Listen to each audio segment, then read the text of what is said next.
Lima duerme. Parece que está despierta porque sus gentes caminan y hay ruido de coches y hay palabras. Pero Lima duerme el sueño de sus plazas, de sus iglesias.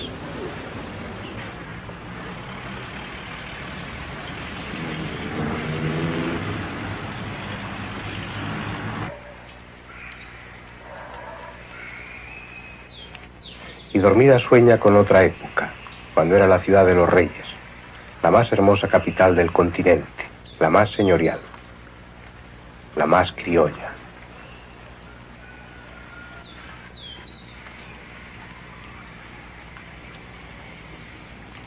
Ya viene la temporada que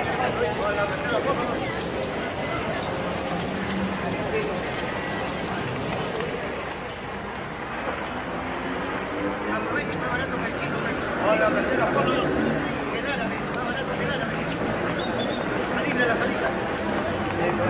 Hola, casera, Polos.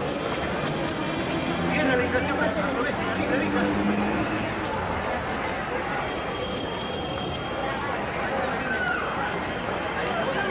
Hola, casera, Polos.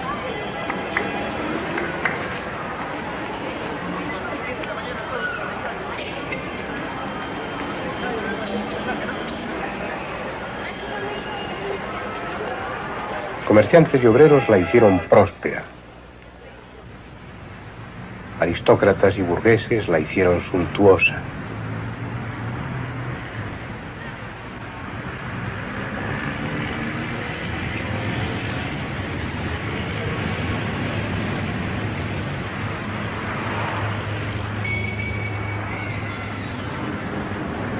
Pero eso fue antes de las avenidas asfaltadas, antes de que medio Perú se volcara en ella y la hiciera derramarse por fuera de sus murallas.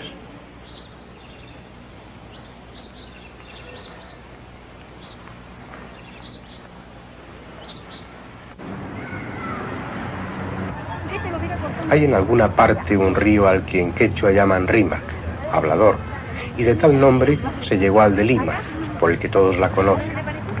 Es la capital de un país que anda perdido entre el ayer y el mañana. Pero antes, mucho antes, fueron otras las fronteras y fue otra la capital. Hubo una vez un imperio que se extendía desde Quito hasta el río Maule en Chile. Interminables desiertos, los más secos del planeta.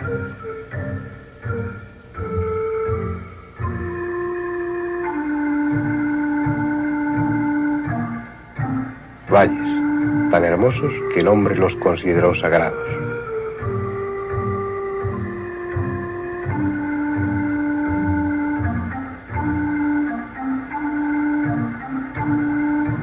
Montañas, tan altas y grandiosas que fueron tenidas por dioses. Y selvas, profundas y sombrías. Tal fue el escenario de aquel imperio que gobernó una estirpe de piel blanca y oscuro origen a la que llamaban los incas.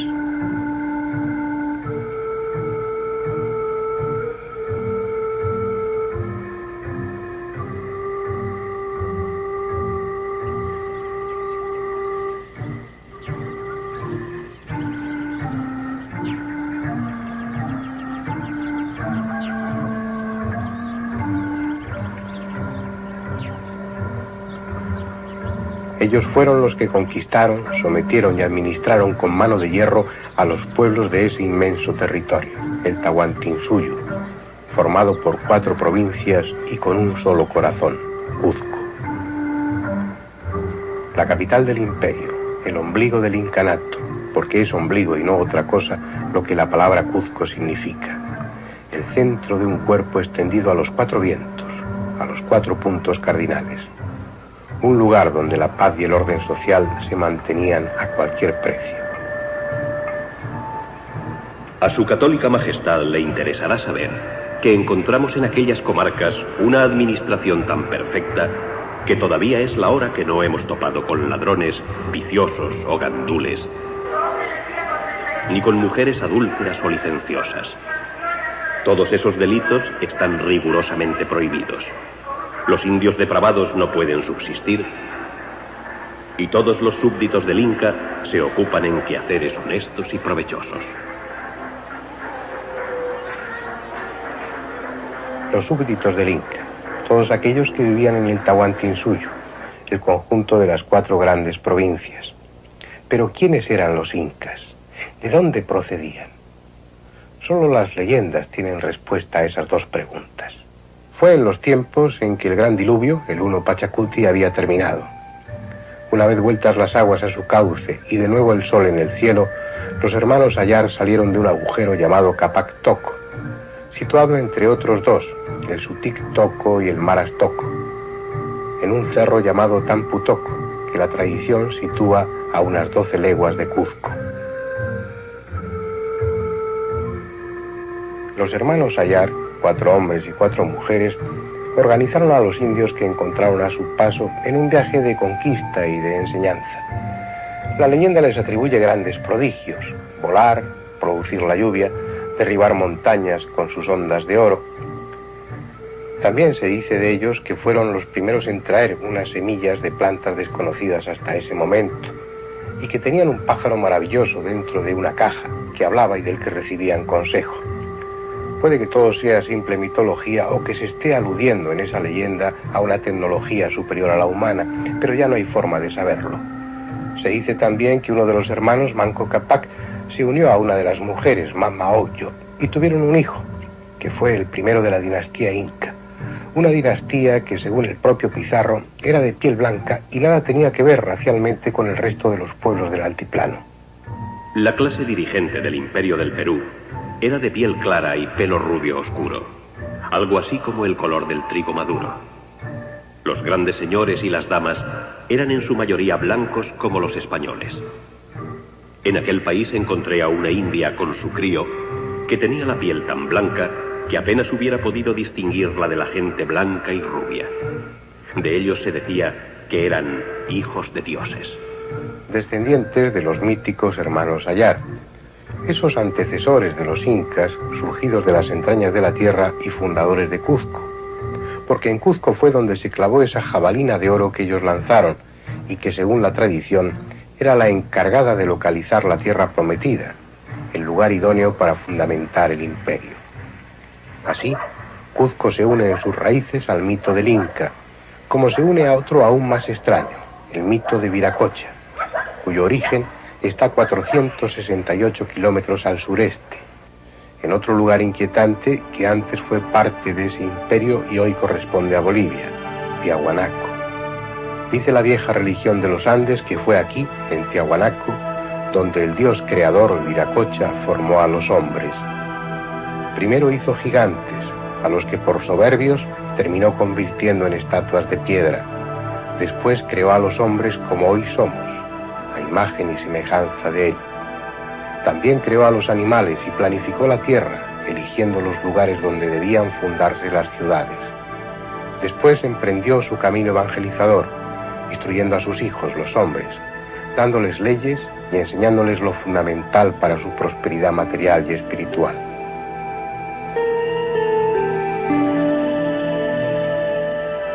Y esa ruta seguida por Viracocha es en sí misma la prueba de que tal Dios fuese quien fuese, existió, y que su camino fue obra de técnicos, no de soñadores.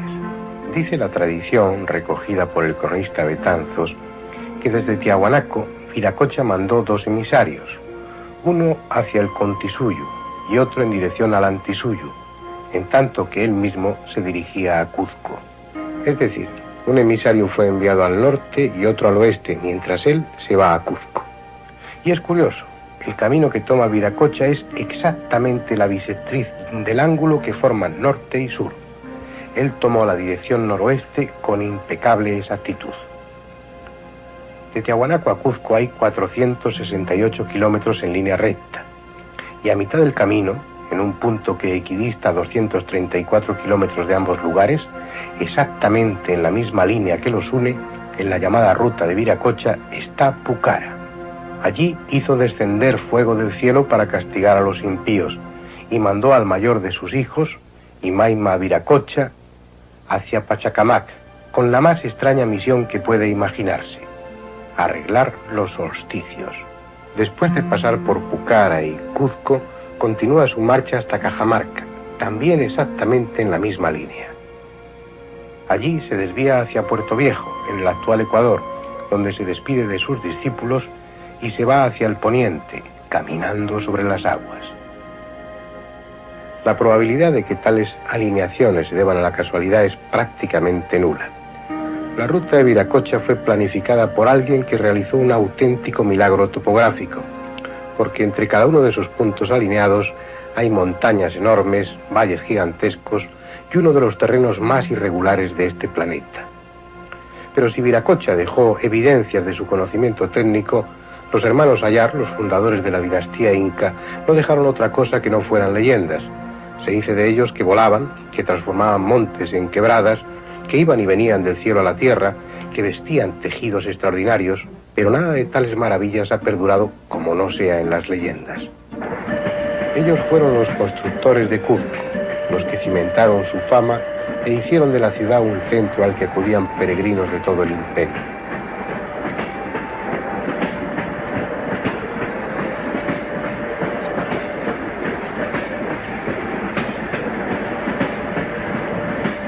De entonces fue comparable a Roma o a Jerusalén, y aún más fastuoso que ellas.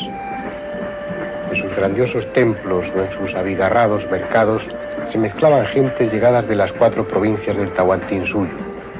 Aquí convivieron yungas y collas, cañaris y huancas, canas y canchis.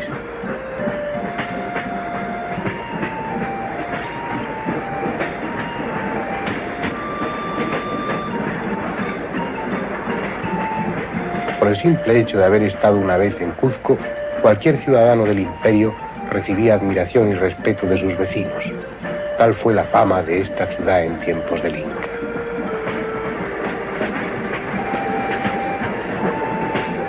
La que hoy es plaza de armas fue antes la Huacaipata, el lugar donde se llora. También abierta plaza, pero eran otros los dioses y eran otros los templos. Cuando aún no había iglesias ni soportales, se reunía aquí el Inca con sus gentes para llorar y con su llanto conmover a las huacas y alejar el hambre o la sequía. Era aquí, en la Huacaipata, donde se hacía penitencia a las vísperas del Inti Raymi para que el sol continuara apareciendo sobre el horizonte y no dejase la tierra abandonada a las tinieblas.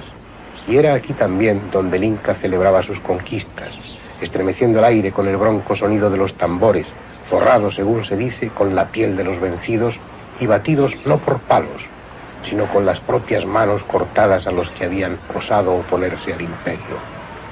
Donde hoy se escuchan las bocinas de los automóviles, antes se oía el crepitar de las llamas en las piras del sacrificio. Donde hoy se bebe cerveza y pisco sour, antes se levantaban los queros rebosantes de chicha. Ahora hay gentes que pasean indolentes, pero hubo un tiempo en el que ese mismo recorrido lo hacían otros, llenos de reverencia y respeto, llevando en andas las momias de los incas. Esas momias que constituyen un misterio que nunca han sido halladas. En la época del incanato y desde mucho tiempo atrás, los peruanos, como los egipcios y tantos otros pueblos del pasado, momificaban a los personajes importantes. Lo hacían con técnicas que desconocemos, pero el resultado, patente en su excelente conservación pese a los siglos transcurridos, da a entender que no solo se servían de las circunstancias favorables del terreno o del ambiente, como el frío o la sequedad, sino que poseían métodos probablemente tan complejos como los utilizados en Egipto. Ellos creían en la supervivencia después de la muerte. Según su concepto hay 3 mundos: el Caipacha, que es el mundo en el que vivimos, el Ucopacha, que es un mundo subterráneo y sombrío al que van los malvados, y el Hanampacha, el mundo celeste, el mundo de arriba, al que van los virtuosos. Según su forma de pensar, la muerte no era sino el nacimiento a una nueva vida. Por eso enterraban a sus momias en posición fetal, la misma postura que tenían dentro del vientre materno. Lo que sucede es que para ese nuevo nacimiento hacía falta otro vientre, otro útero, el de la eterna madre, la tierra. No fueron la excepción en colocar a sus muertos en esta postura, otras culturas también lo hicieron, incluso los egipcios durante las primeras dinastías. Tal vez ese parto espiritual se haya producido y el paquete de energía consciente que llamamos alma esté en el Hanampacha, gozando de eterna paz y abundancia o en el Ucopacha, sufriendo las consecuencias de una vida equivocada. No lo sabemos, pero el silencioso grito de las momias parece sugerir el más profundo desconsuelo. Y tiene mucho de grotesco el espectáculo de esa carne torturada y seca, con el descanso siempre pendiente, con la consoladora disolución en la tierra aplazada hasta quién sabe cuándo. Pero estas son momias comunes, no las de aquella estirpe casi omnipotente de los incas.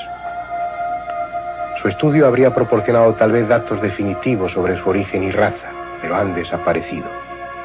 En tiempos de la conquista parece que estaban aquí, en el Coricancha de Cuzco, pero a la llegada de los españoles fueron escondidas. Garcilaso de la Vega dice que vio y hasta tocó respetuosamente alguna de esas momias reales que estaban en Lima, cuando aún se llamaba la ciudad de los reyes, pero esas, si es que realmente eran de los auténticos incas, también han desaparecido. La verdad es que todo, o casi todo en torno a la dinastía inca, es mitad historia y mitad leyenda. Se habla de 13 soberanos incas. Incluso Guamán Poma, el cronista indígena, hizo 13 retratos idealizados, dando por cierto que se trataba de 13 personas.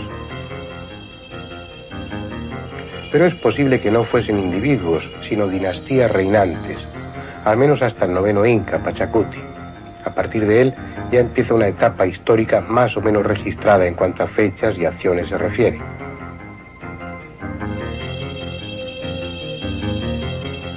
Una de las razones para esa argumentación es el enorme nivel cultural que había alcanzado el Imperio Inca en tiempos de la conquista.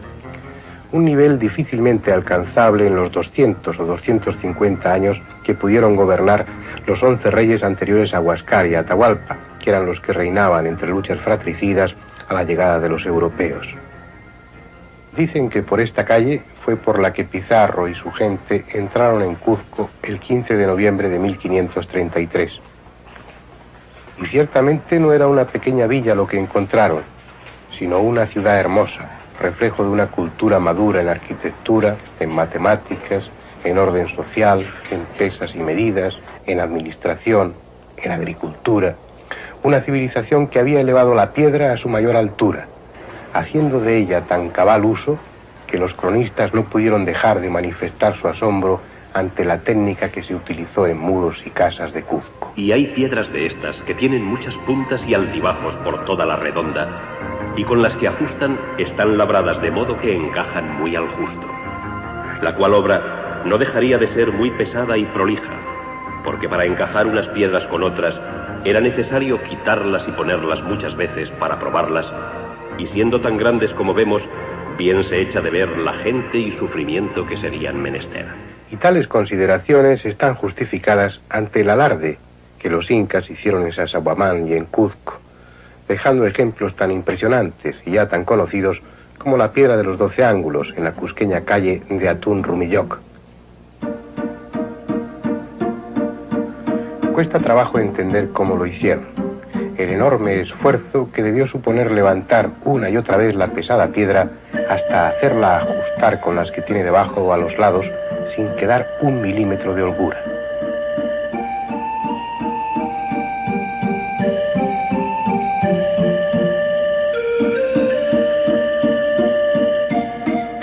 Ese es un misterio no resuelto, sobre todo si, como hicieron en otros muros, tenían a su alcance fabricar piedras cúbicas con igual perfección y mucho más fáciles, que resistieron igualmente sin problemas los terremotos.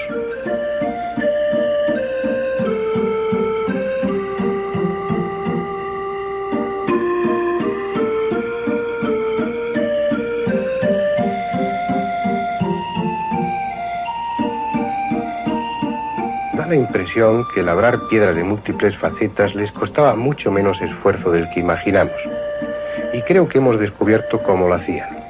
La clave nos la proporcionó un antropólogo de Cuzco, Rubén Orellana, un tenaz investigador de los métodos de construcción incaicos. Con él estuvimos en la cantera de Pinipampa, utilizada por los incas y aún en explotación.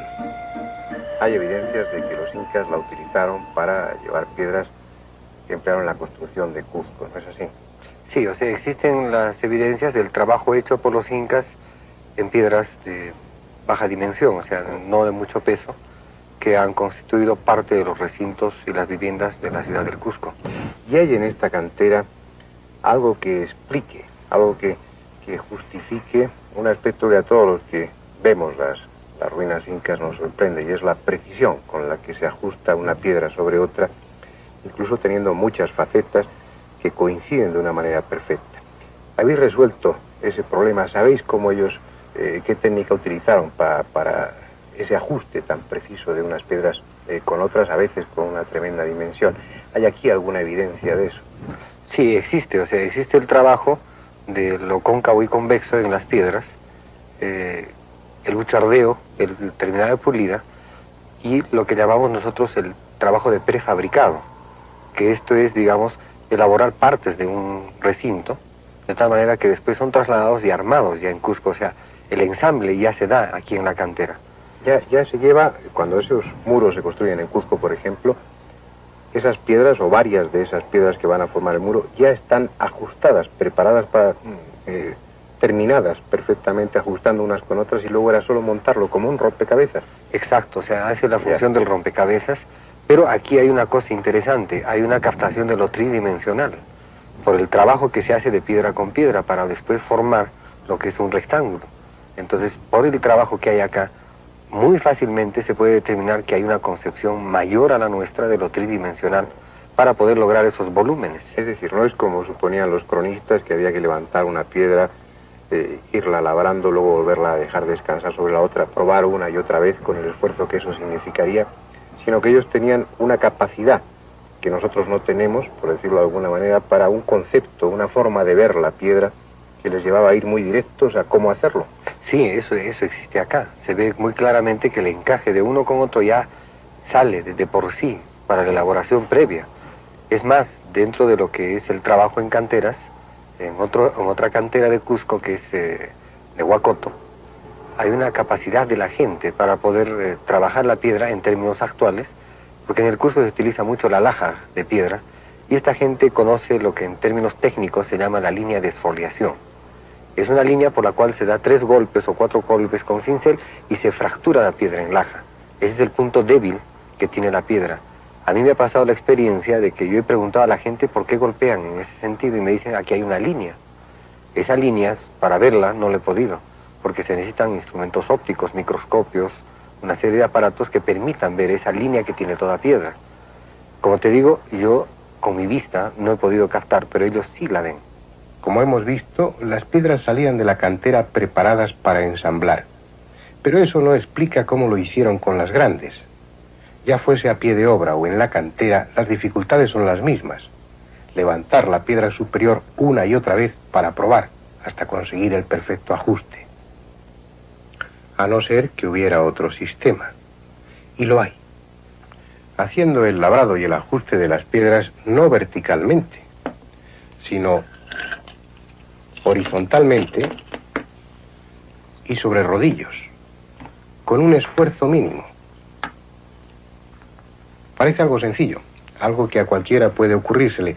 Sin embargo, es la primera vez, al menos que yo sepa, en la que el problema se ve resuelto. No puede afirmarse rotundamente que es así como lo hicieron, pero sí que hay un sistema, este que acabo de mostrarles, que probablemente fue el que utilizaron. Bien, es hora ya de dejarles. Pero volveremos a Cuzco para seguir hablando de los incas, y les contaré algunas de las 1000 leyendas con las que se cimentaron los edificios de la que en su día fue capital del fabuloso Tahuantinsuyo inca.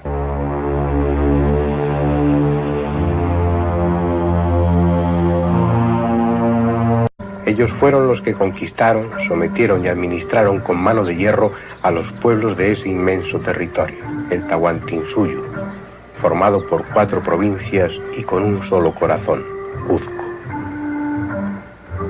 La capital del imperio, el ombligo del incanato, porque es ombligo y no otra cosa lo que la palabra Cuzco significa. El centro de un cuerpo extendido a los 4 vientos, a los 4 puntos cardinales. Un lugar donde la paz y el orden social se mantenían a cualquier precio.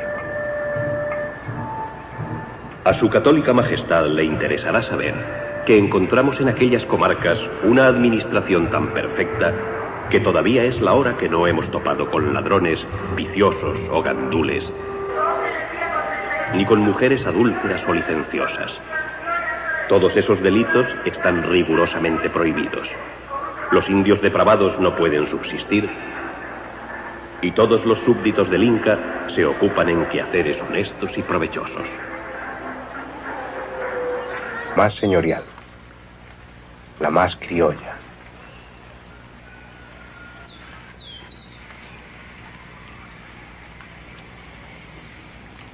Ya viene la temporada.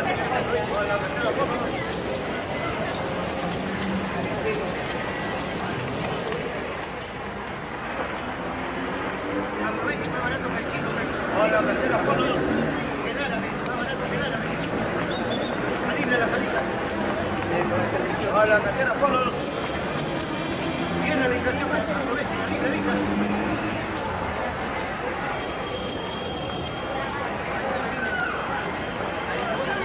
Hola, casera, por los.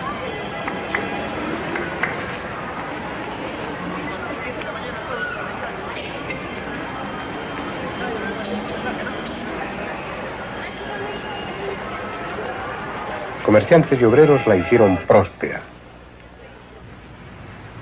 Aristócratas y burgueses la hicieron suntuosa.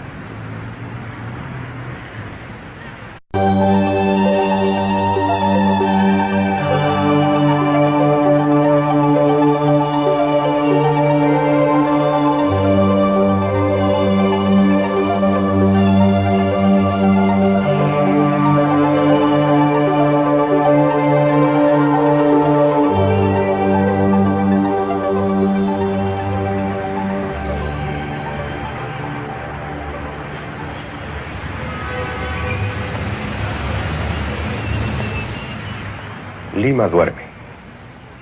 Parece que está despierta porque sus gentes caminan y hay ruido de coches y hay palabras. Pero Lima duerme el sueño de sus plazas, de sus iglesias.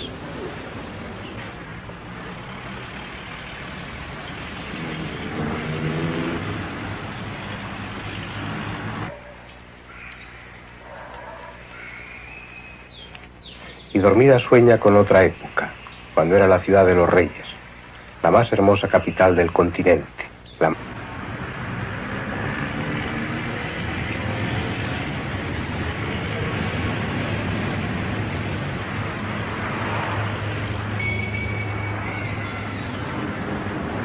Pero eso fue antes de las avenidas asfaltadas, antes de que medio Perú se volcara en ella y la hiciera derramarse por fuera de sus murallas.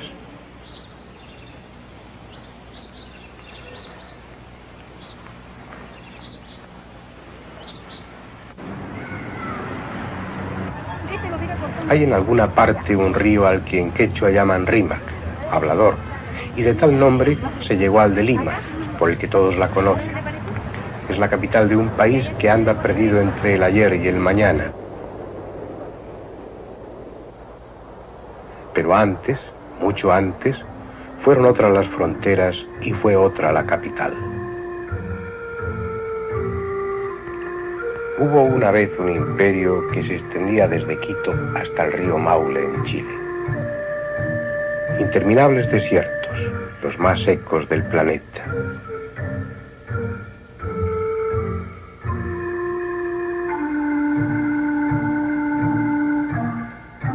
Valles, tan hermosos que el hombre los consideró sagrados.